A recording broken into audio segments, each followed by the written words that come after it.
on the flyers. Oh, wait, when they put that out there, what do they ask for?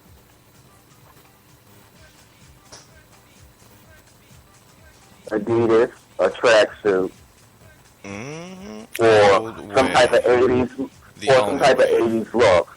Yeah. And boo, I hate to inform these kids, that's not what they were giving back then. That's not, we were not dressing up like that. Those were B-boys. Exactly.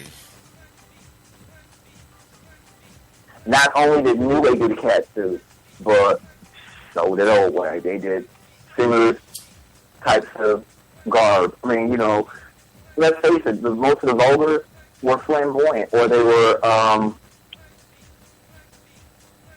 bush queen.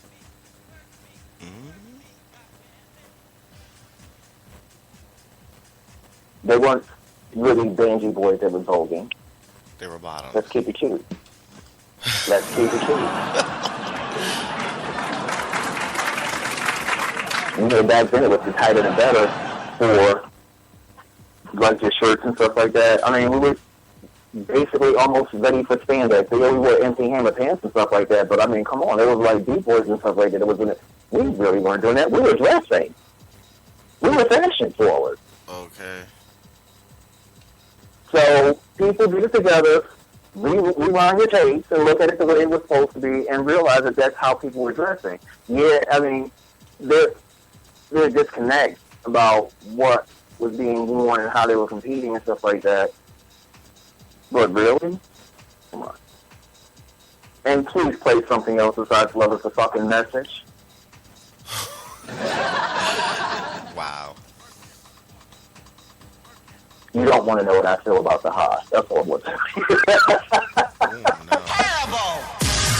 No, but I mean, we had fun back then. I mean, don't get me wrong. I mean, I'm not saying I might come off as being very harsh for the ball thing. I'm not. I love it to death. I really do.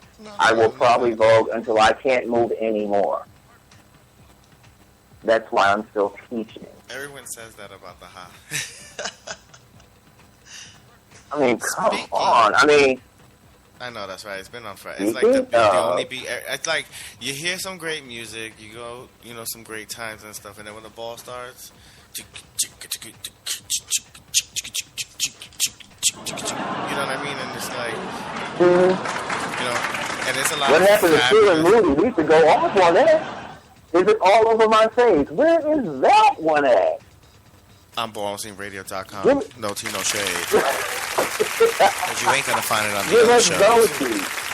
I mean, the New Way kid, New Way, they have some friction beats, but sometimes that stuff is just way too fast, really. Okay. New Way, I mean, it takes time to get into some of those poses. Exactly. You gotta lubricate. Come on now. Now, we talked about the Chicago history. What about the Midwest history? Well, Chicago was first, then comes Detroit. And Detroit would be the House of Charles. I don't remember everybody's names. With the House of Charles, then I'm not going to really tell you all about Detroit's history. I really can't. I just remember the House of Charles because I had to battle those kids. Ooh, what was that like? Sickening, they made you work for it. No shade.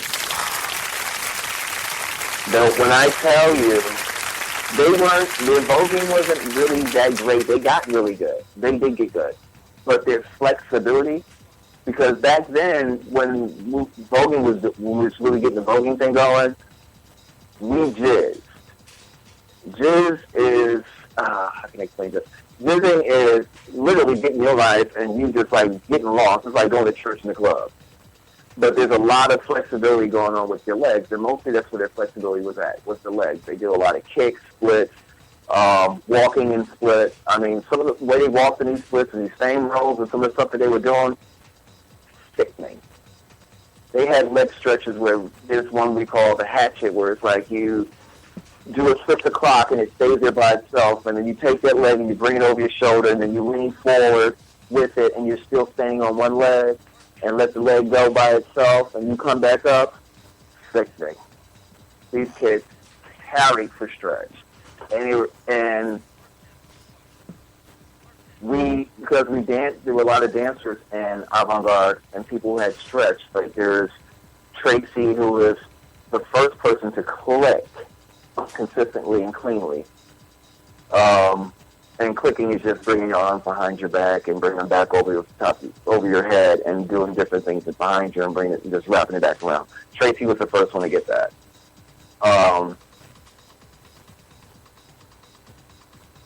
Jonte had nice leg stretch. Chris had freaking leg stretch. And Ultra Omni, developed leg stretch and had good stretch. Though outside of myself, those are the only ones I remember. For category-wise, the New Way kids were myself, Aaron, no shade, no tea, no shade, but I didn't really see too many other people. I mean, they had bits and pieces of the stretch, but they didn't have the full New Way performance. There was some that came that started getting really, really good. Big Thomas, when he started getting it, he was unstoppable. We couldn't beat him. Once he really got into it, that 6-foot dancing bear could do, he was 6'4", dancing bear, 200 and some odd pounds. I'm not going to get the whole thing. But, you say, ooh, well, you see him move, you gag. You would gag. I believe he was that good. He was that good. And that thing is like, people really, I mean, we were competitive, but we didn't hate each other. We weren't like throwing shade at each other like that. No, the shade didn't come in until about,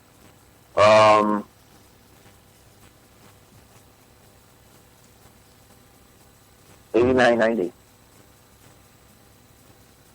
That's when shade started coming in, just to make things hot, to get people to the ball.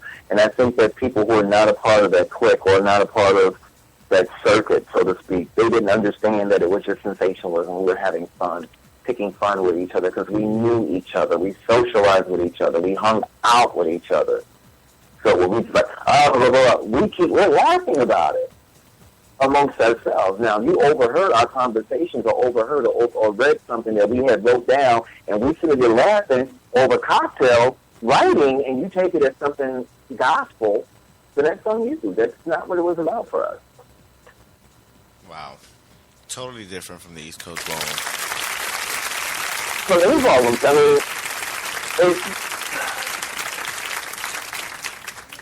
Understand it, this is the Midwest. I know, that's right. Midwest is so different. Speaking of the Midwest, how about Ohio? Ohio is one of the latter parts of the scene to come about, and they've been going strong for a while now. And this scene is really developing nicely. It really is. So, but I think that Indianapolis was before them, if I'm not mistaken. Kentucky had a cute scene. I haven't been out in Kentucky for a minute, since how close I am. It's just kind of sad. But I haven't been out there for a while. But I remember the first ball they was in Kentucky, which was when Hell Freezes Over by IQ at the time. Was it IQ? Enemy who... Yeah, he did that one. That was a lot of fun. Wow. But I think that the regions, because it's like Chicago is taking on the Midwest form of the East Coast, New York, no shade, no tea to anybody. So please don't think that I'm trying to say that Chicago's in New York. That's not what I'm saying. What I'm saying is that Chicago is the first of the Midwest scene, so it has that kind of prominence to an extent that New York would have for the East Coast. Wow. So everybody's trying to do their own little thing, and they want to stand in their own. And I think that's what a lot of the elders of the ballroom scene is not understanding, that these separate scenes want to stand on their own. Some of them are at that level, others are not. They're all at different levels. Their whole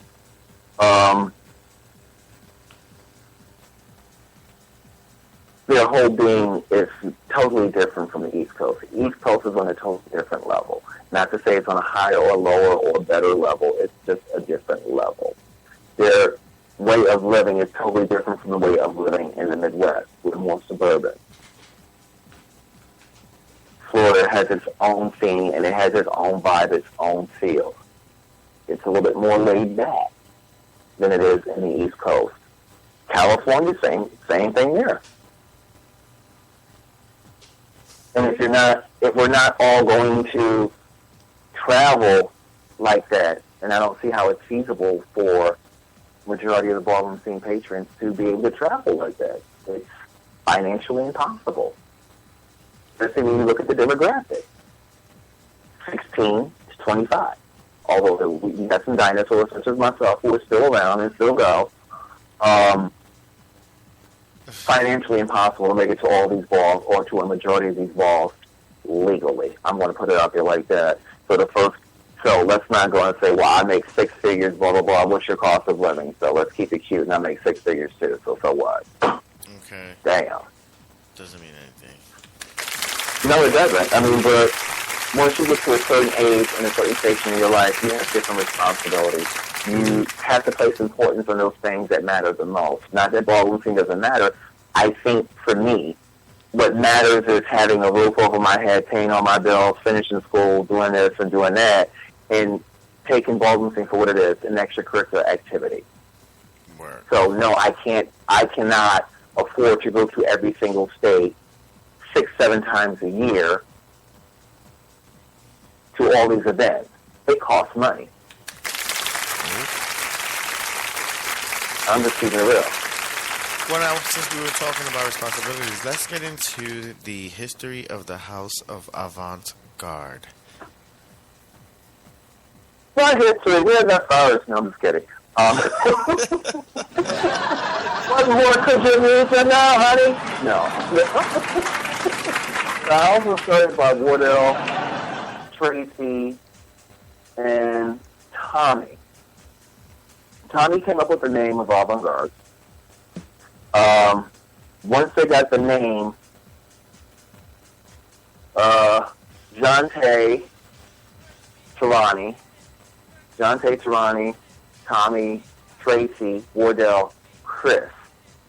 Those are the founding members of Avant-Garde. They're the founding fathers of the Midwest.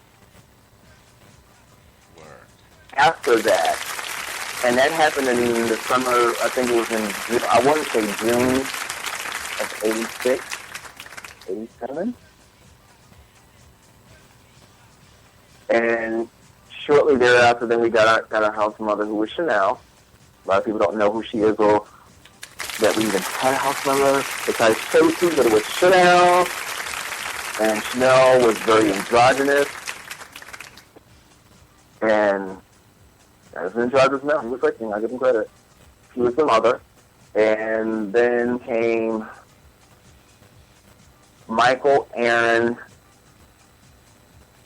Tyrone.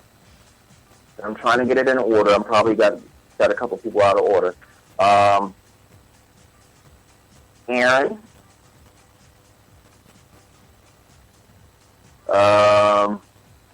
myself, Vic Thomas, Kenny, and a whole slew of other people. De Leon, oh God, who wasn't in Avant-Garde? I'm going to forget so many people. I'm not even going to try and call everybody's name out, but yes, Yasmin, Jasmine, Cynthia, yes, Yazzie and Jasmine were Avant-Garde. Hello, girls, how y'all doing? Oh, Yasmin, who's gotten her legendary status for Vogue Femme. She was playing the girls for a hot minute. I don't know. I don't think she comes to the balls on occasions, but I don't think she's walking anymore. And there's just so many others.